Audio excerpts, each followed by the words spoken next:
ธรรมยังสังฆาริติกาโรมะเส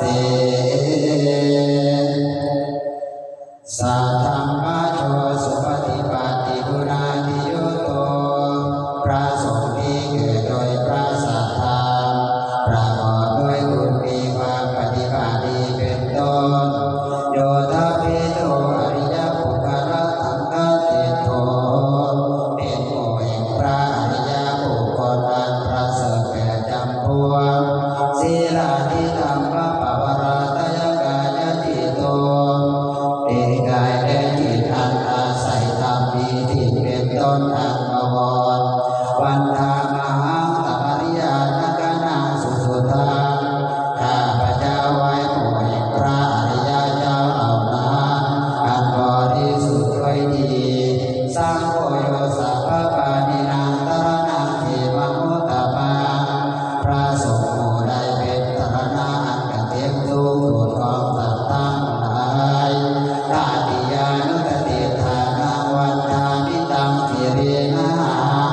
ข้าพเจ้าไว้พระสงฆ์หมู่นั้นอันเป็นที่ตั้งแห่งความระลึกองค์ที่สามด้วยเสียงกล่าวสังฆตาหัตถเมธาโสวัสสโคเมธาลิติตโรข้าพเจ้าเป็นทาสของพระสงฆ์พระสงฆ์เป็นนามีอิสระเหนือข้าพเจ้าสังโฆทุกขาตาคาตาจาวิทาตาจาริตัสสะเมพระสงฆ์เป็นเครื่องกำจัดทุกข์และทรงไว้ซึ่งประโยชน์แก่ข้าพเจ้าสังฆตาหังปิยาเท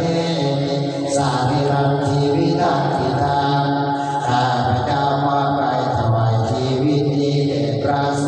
งฆ์ปัฏฐานโตหังจาริสามิตัสสะโตปฏิปันนตังข้าพเจ้าผู้ไว้อยู่อย่างประพฤติตามซึ่งความปฏิบัติดีของพระสงฆ์นาทิเมตระนังอัญญังสังโฆเมตระนังวารัง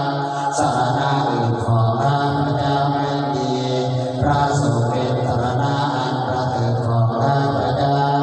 เอเทนะตัจวัตเทนะมัตตยังตาตุสัสสะเนด้วยการกล่าวคำสัตย์นี้ข้าพเจ้าพึงเจริญในพระศาสนาของพระศาสดาสังฆังเมวันธรรมาเนนะยังปุญญังปัจจุตังอิทาข้าพเจ้าผู้ไว้อยู่ซึ่งพระสงฆ์ได้ผัดไปบุญใดในบัดนี้สัพเพปิอันตรายาเมมะเหตุทัสสะเดชะสาอันตรายทั้งปวงอย่าได้มีแก่ข้าพเจ้าด้วยเดชแห่งบุญนั้นกายเนวาจายาวเจตสาวาด้วยกายก็ดีด้วยวาจาก็ดีด้วยใจก็ดีสร้างเกกุกามังปะกะตังปัญญายังกรรมหน้าที่เตียนอันใดที่ข้าพเจ้ากระทำแล้วในพระสงฆ์สร้างโอปฏิกานาตุตยันตัง